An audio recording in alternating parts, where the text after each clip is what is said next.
ambiente de consumismo frequente com o qual as sociedades modernas hoje estão acostumadas, né? Cláudia, antes do programa começar, você até falou que consumir é um ato irracional, né? E muitas vezes é isso mesmo. Em algumas situações, sim, e esse é o perigo, né? Quer dizer, então são duas situações, né? Tem aquele sujeito que efetivamente consome por impulso, né? Porque comprar é uma delícia, todo mundo gosta, é bom e não dá para negar isso. O problema é quando esta compra irracional passa a prejudicar a sua vida, né? A sua sobrevivência. Quer dizer, eu vejo muitos consumidores que chegam até o Procon e as pessoas, assim, nas conversas, né? Não, mas faço em 10 vezes sem juros. Quer dizer, não existe 10 vezes sem juros, né? Não, mas tem a facilidade do cartão de crédito. Ou ainda, é que as pessoas não percebem o que falam. Não, eu pago num cartão e a outra conta eu pago em outro cartão. Como se o bolso que pagasse não fosse o mesmo, né? Então, quer dizer, as pessoas lançam mão aí e existe a facilidade na concessão de crédito. Hoje em dia você tem as empresas oferecendo aí nas ruas uma infinidade de cartão de crédito, é cheque especial, empréstimos. Isso tudo tem um preço, né? Preço que muitas vezes o consumidor não consegue perceber.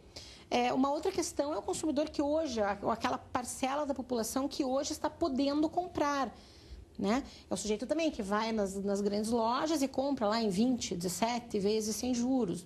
Ou até mesmo com juros, mas a prestação cabe no bolso, né? É a única informação que é dada de maneira clara para o consumidor, né? O valor da prestação cabe no seu bolso. Olha, o valor da prestação é dado em destaque, é colocado nos cartazes ou nas formas de publicidade sempre em destaque. E aquela informação que é omitida, que é escondida o preço à vista é este, o preço a prazo é este. O preço a prazo muitas vezes significa o dobro, o triplo que o consumidor pagaria se estivesse comprando à vista. Agora, classes que antes não tinham essa facilidade de crédito ou até do consumo em si, de bens de consumo, né, tem essa possibilidade agora, né? Tem essa vantagem. Nós tivemos e ainda temos um pouco uma demanda reprimida. Durante anos, no período da hiperinflação, as pessoas não conseguiam realizar os seus sonhos. Hoje nós temos uma diferença, nós temos um lado social dos governos, tanto nas 3 esferas, em que concederam facilidades para as pessoas, deram oportunidade para as pessoas. E isso fez com que as pessoas, cada vez mais, elas acabassem se enterrando em dívidas sem ter um planejamento. E esse planejamento é o que está faltando hoje para as pessoas, é o que faz com que haja um desequilíbrio no seu orçamento doméstico. Um dado importante, acho que para ser colocado em discussão, é que as classes C e D, durante esses últimos 5 anos, tiveram um acréscimo nas suas rendas de 50%, quer dizer, foram colocadas nesse patamar de consumo uma parcela muito importante da população. Um outro ponto importante é entender que comprar a prazo é comprometer a renda futura, uma renda que você não ganhou ainda, você está colocando.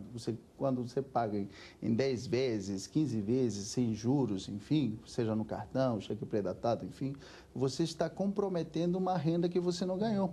E você não sabe se daqui a 10, 15 meses você vai estar empregado, você vai ter a mesma renda que você tem hoje, enfim. Então, as pessoas têm que se conscientizar de que esse consumo, o uso do cartão de crédito, do cheque especial, enfim, tem que ser feito de forma consciente.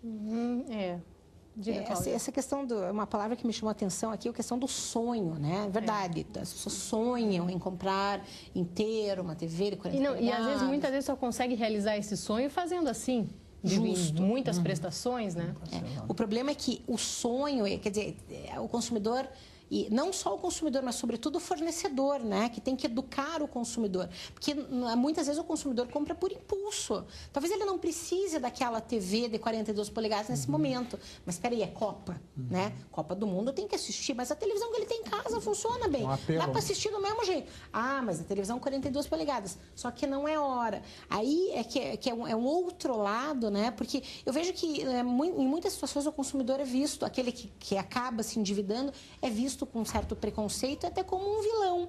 Mas ele não deve ser visto dessa forma, porque ele também é vítima, sobretudo da publicidade, né?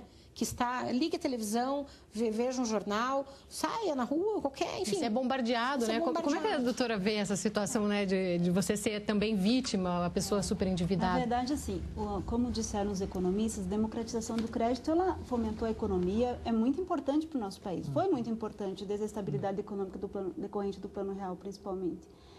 Mas o que acontece? O crédito democratizou-se, as pessoas tiveram acesso a bens de consumo, e isso também é importante. Há 10 anos atrás, muitas famílias não tinham uma televisão, não tinham acesso à informação, não tinham condições de ter um computador.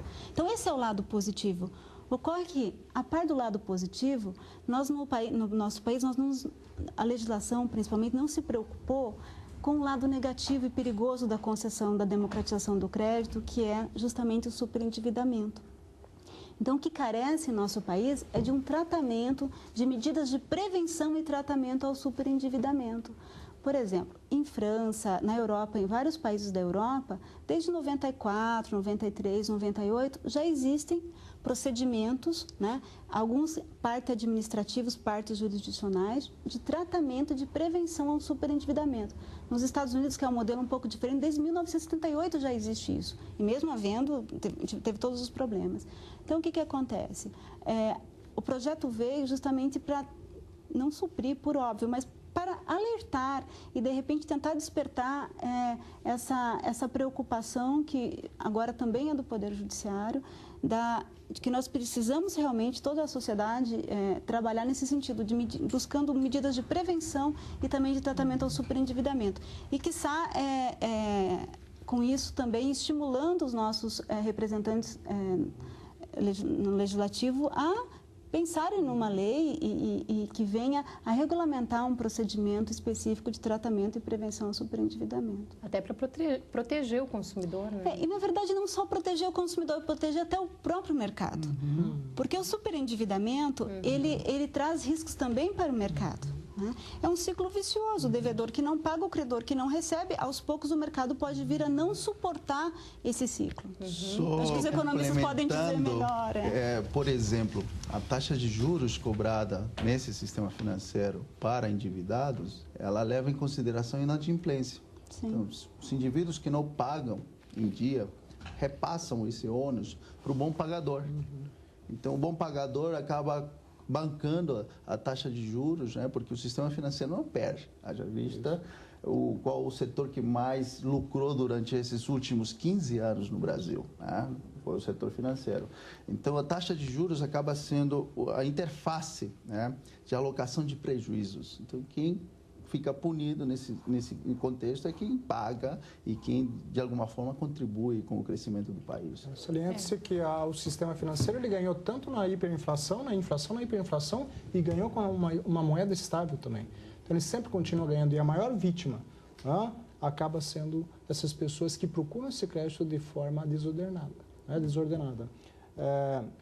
Então, toda essa situação cria um confronto dentro da sociedade, como a própria doutora Sandra alertou. Eu vou fazer um intervalo, depois, no próximo bloco, a gente vai falar assim, se você tem dívida, o que você pode fazer e também sobre esse projeto piloto de tratamento do superendividamento aqui do Tribunal de Justiça do Paraná.